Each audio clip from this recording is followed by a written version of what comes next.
618 years pass, an entire era of silence passes through time. The island, almost completely unrecognizable to what it once was, has been quiet for over 6 centuries. Back in the year 2213, 624 years ago, there was a cruise ship on the island of Zephyr. This ship was filled with supplies and people to sail away in an attempt to escape the Mansion people's control over the island.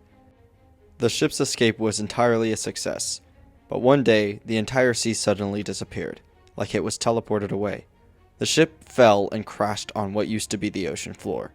The people on the ship crawled out of the wreck, only to be met with barren lands beyond what the eye could see. They were completely stranded in the middle of the dead ocean.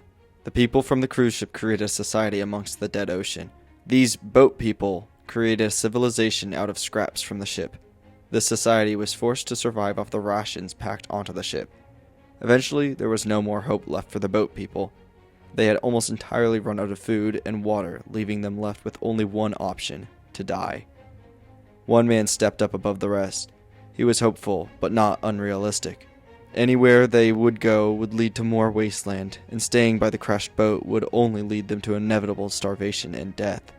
He believed the only way they could persist would be in the future, far past the present day. The future, where the Mansion people will hopefully cease to exist, and where the dead ocean will become full again. A future far from their reach, unless they were able to have someone wait. A robot built from scraps of the ship, capable of surviving centuries in the future. The robot could carry Zephian DNA and grow new Zephians in this future with growing chambers. The robot was constructed and set to remain dormant and underground for centuries, only to be awakened to return to the island of Zephyr and rebirth the Zephian people. The day came, 624 years after the Zephian robot was buried underground, and 618 years after the extinction of Kradons and Zephians. By mere accident, the Zephian race was brought back to existence. The Zephian robot woke, digging itself out of the ground it was buried in. It was now deep underwater. The dead ocean was now completely full of water once more. The robot would travel back to the island on the bottom of the ocean. Days pass, and the robot finally makes it to the island. The island is now completely new for the robot, along with the Zephian DNA it stored.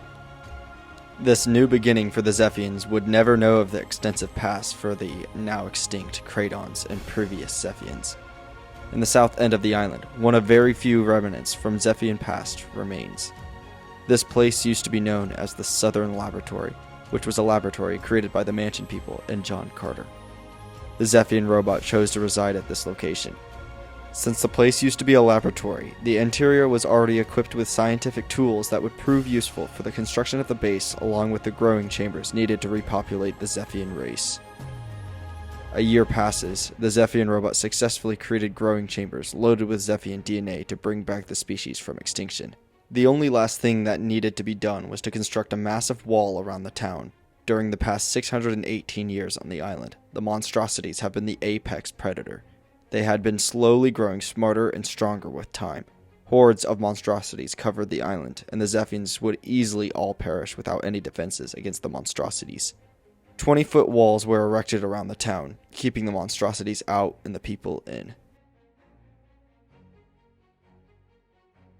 More time passes, and the society has now thrived. With roughly 150 people populating the small town, the future held hope.